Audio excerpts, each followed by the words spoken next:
where you can. So in this case, let us start to draw this particular given shape. So the first thing that you need to do is to come and select a line tool. For you to come up with this particular given diagram, you need to select a line tool, which is the first command. So you click line. When you click line, you'll come and click here. For example, now when you click the line tool here, I'll come and point at the free space here. Then from this particular given case, I'll show the direction where I want it to go. So since we have 70 in our drawing at the baseline, so I'll come and put 70. But now the line where it's pointing to, it is on 0. 0 means it does not have any degree. So when you put tab, you press tab, then you press 0. So once you press 0, now you can be able to press enter. So this line, you can escape. But the line is so used. For you to resize the line, you can click view. You'll click view on this particular given diagram. When you click view, you can now be able to zoom. You can zoom out like this. So when you zoom out, the line will resize by itself. So you just click view, then you choose zoom. After choosing zoom, now you can be able to do what?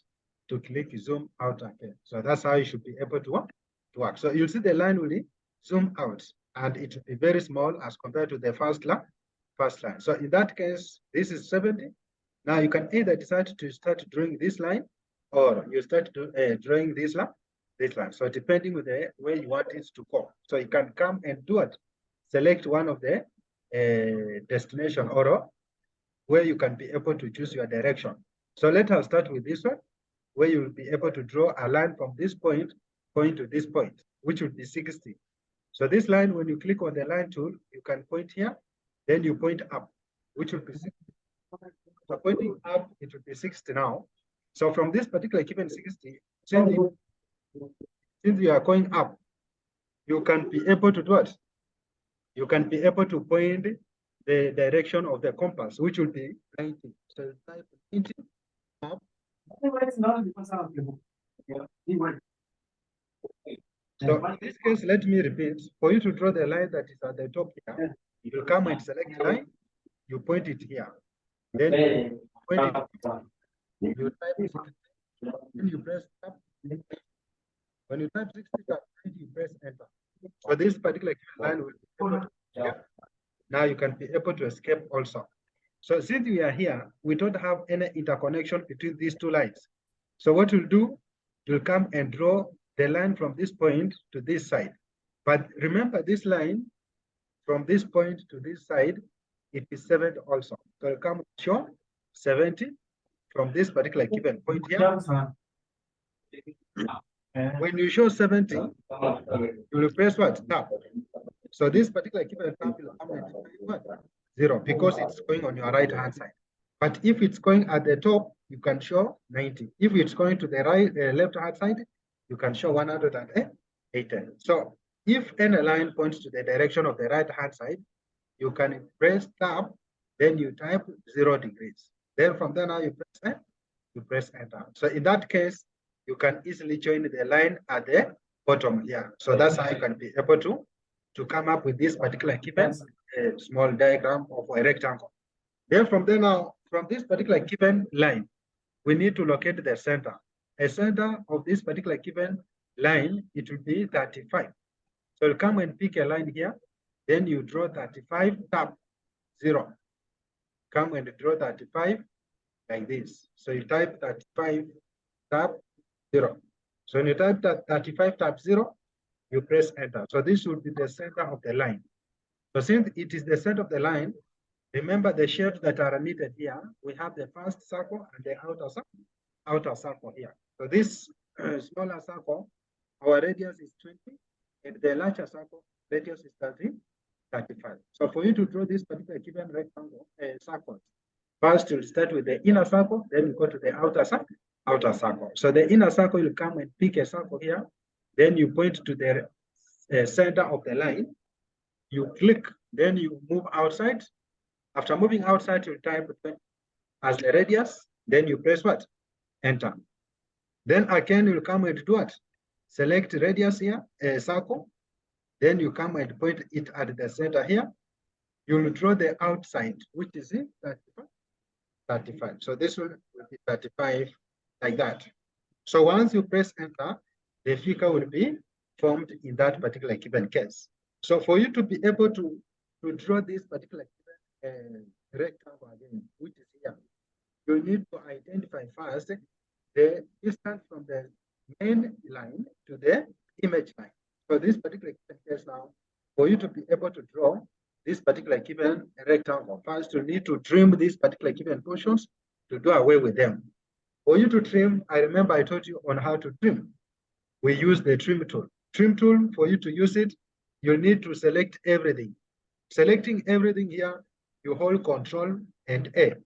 That's how you can be able to select everything. Then you go to what? Trim. We have trim tool here. So you can be able to select trim. Once you click on trim tool, you can be able to remove this particular given portion like this. Then also this one, then also this one, like that. So from there now, you can escape, then you just delete the inner portions manually like this. So that's how you can be able to delete. So from there now, once they're done, now let us embark on this particular given shape here. For you to draw this shape, you will draw a line from the main going up 15 centimeters. So from this particular given case, for you to draw, you need to pick a line. You come and point to the starting point. You can go up. How many? 15. You just type 15, type 90, like that. So when you type 90, our shape starts from here. But remember, the part that was in between this particular given side and this one, it was 10. So I'll come and type 10, type 0, like that. So from there now, that's how your shape now will start to work out. So in this case now, from there now, you can start drawing this particular given point. So since we have already drawn 15 and 10, now you'll come and start drawing the opposite side of this side, it will be 15. So these are parallel lines. If they are parallel, it means when here it's 15, also here it's what? 15. So what you'll do, you'll come and select here, shape tool, which is a line. Then you come and what? Point to the starting point here. You move up, which will be 15. So you'll type 15, tap, 90. We said 90, it only applies when you are moving the direction of the north. When you move to the direction of the north, you'll show 90. But when you move to the direction of the south, you'll show negative 90. So in this case, when you look at this, we have already typed 15, type 90. Then you press enter. Now you can start moving to this side also. Remember this side, it's 50. So you'll type 50, type 0. Then you press enter. So when you type 50 type 0, now you can move it down also again. Then you type what? What we type 15? 15 is the opposite side of the other side, which was it where we started here. So it will be 15 type 90 again. Since we said when you move down, you show 90. When you move up, also you show 90. So you press tab like this, then you type 90, you press enter. Now you can easily join the shape like that. So once you join the shape, you can escape. Now you can be able to select the portion here. So for you to select this portion, we can either delete manually or we can trim. So for you to trim, you need to hold Control A to select everything. Then you can now be able to click on what? To click trim tool. Then you select the portion that you don't want. You don't want. If this is not working, you can escape. Then you click on the line. Then you delete it using the delete key on the keyboard. When you press delete key on the keyboard, the shape will automatically remove the line. The key will automatically remove the line. So from there now, it's all about measuring now. For you to measure this particular given diagram, we normally have also some features that you need to apply before you start to give a measurement. So for you to apply the measurements, first what you need to do, you'll go to format here. When you click format, you'll come and choose dimension style.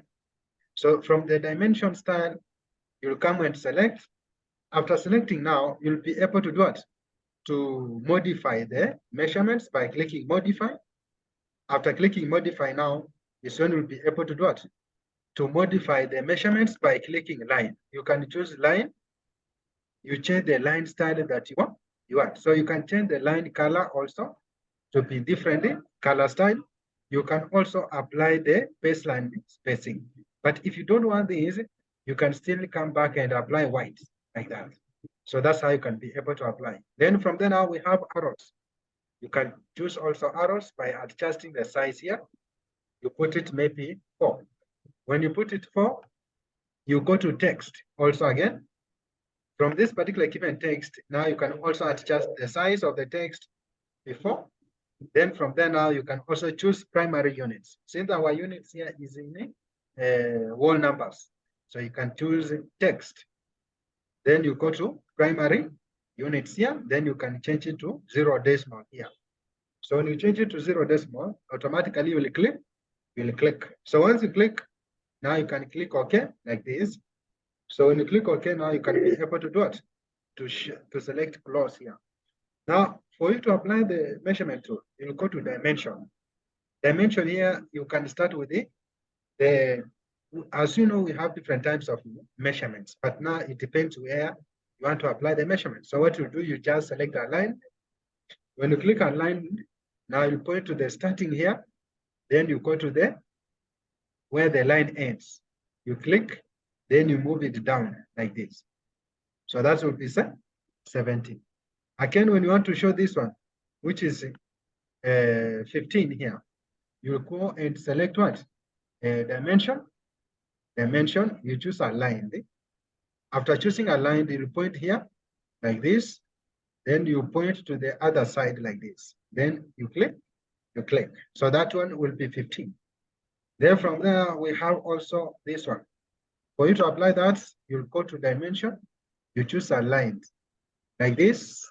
Then you can also select here up to here. Then you show down like this. So once you show, automatically that particular given figure will be shown.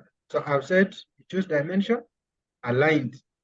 Then you can select here, you move it down like this. So that's how you'll be able to work it out, that particular given case. So when you apply the measurements now, this particular given measurements will be applied the way you want it. Then from there now we have this one, 50 also. You can choose dimension, aligned. Then you can point to this. Then just escape a bit. You select aligned. Then you point at the starting point here. You go to the end point. Then you adjust at the top like this. So that's how you can be able to apply. The same 15 to this side. You choose dimension. You choose what? Aligned. Then you can show 15 like this. When you show 15, it will show 15. So from that particular given case, we have our distance from this point to this point also. You come and select dimension aligned. Then from there now you point here, you go up like this, up to this particular given place. Then you move it to the other side. So from there now we have for the radius here. When you want to apply radius for the inner circle, you just now select dimension. Instead of aligned, you go to radius. Remember, we have for diameters, we have for other types of measurements, but now here we are working with radius. So you just select radius, then you point inside, you click like that. So that will be 20. The same when you want to apply 35, you go to what? Dimension, you choose what? Radius. Then you can point to the outer, then you adjust to the outer side like this. So far from this particular given point, I hope you have seen how the shape looks like. So in this case, when you look at the way the shape has been designed, it makes you very, very easy to understand how the shape was designed. Even when I maximize the screen, you'll see how this shape looks like. So we can easily adjust it by zooming out so that you can see the object the way it was been designed. For you to move this object to a linear space, you hold Control A, you go and select Move Tool. When you click Move Tool, you can also point it here. Then you bring it to a free space like this. So that's how you'll be able to use the shape the way it was designed in that particular given case. So in that case, even when you want to apply fillings, you can also choose the filling that you want. For example, I want to apply the color inside here. I'll come and click select. When I click here, hatch, we have hatch here, and also we have gradient. So I'll choose hatch. When I click on hatch, automatically it will give me options that I can work with. Like you can have hatch and you can have gradient. So let us take an example. I want to apply color. I'll click gradient. When I click gradient, I'll choose here. So after choosing here, we have index, then you select here, like this. If you want to apply two colors, the same. You can click two colors, then you apply colors that you want. So in this case, you can apply colors that you want, then you combine with another color here. So it has selected the colors that you want to apply. So after combining, you can choose one of these. So you click, then you click add objects. Most of the people forget to add objects here. So what you do, you'll click add object. After clicking add object, now you can be able to select the object that you want, then you press enter. Once you press enter, now you can be able to click what? Okay, so that's how you'll be able to fill the shape. The same, if you want to apply to this rectangle, you'll go to gradient here, which is here. Then you can be able to change the color that you want to apply. For example, you don't want green, so you can select another color by choosing index color. But if you are used to using true color, you can choose true color. But what you do, you choose index color, then you can select one, you click OK. If at all you want to change also this, you can select, you go to index, you can choose one of the colors, then you click OK. Then from there now you click add selected objects here. Then you can now click on the rectangle like this. So that's how you'll be able to apply. So once you click on the rectangle will be selected and it can be used for filling the colors. Then you press enter. From enter now you click what? Okay. So that's how you'll be able to make your work to be in a presentable form where someone can easily be able to understand. If you have any question, you can ask before we leave. We go to another exercise, which is exercise 2, so that we can see how you can be able to draw the other diagram very fast. But after this particular Q&A class, I'll be sharing with you some of the diagrams that you need to draw before we proceed to other level formatting. Any question do you have? Yes, sir. Yes. This line is that is dictating the ranges. The one which was in the diagram starts from the center. Yes. And the one started from the edge of the circle. The one that starts from radius, the radius. The arrow of radius, the arrow of radius. Yeah. The former, the one in the chart, imeanza that. The point. You want to start from the center? I'm on the line. Is it just a line, then the arrow? Or you are asking the line that starts from the center? Yes, the radius. With the other one, the radius is seen from the center. The other one just pointed from the circle surface. Okay, so this one is just a standard that you can apply. You can point it from the center or from the margin of the shell. Okay. Yeah. So whichever you can accept. Yeah, any style you can easily apply when you want to apply that particular given style. So some people prefer to point at the circumference of the circle to give a radius, but others start from inside. Yeah. Okay. So let us introduce the other shape so that we can see how also it looks like. But now we can end this particular given diagram here. So when you end the diagram, automatically this particular given shape, you can easily save it. You just click file. When you click file, then you can save your file by clicking save as. When you click save as, automatically the file will be saved in your program, or you can specify the directory. For example, if I want it to be on my desktop, I'll select desktop, then I'll be able to give the file name. Remember the extension of AutoCAD is DWG. So this one, I'll put it as lesson, let us say lesson 15, or lesson 3, like this. Then from there now I can click save it. So that's why we can have the option of servers. So in that case, I hope everything it was okay when you are learning this particular equation. So let us close this so that we can start also the other diagram. We see how it looks like when you are drawing. So in that case, you see the shape it is in this particular given format. So let us just stop there. Then you can be able to prepare for the next diagram that is coming here. Next diagram that is coming here.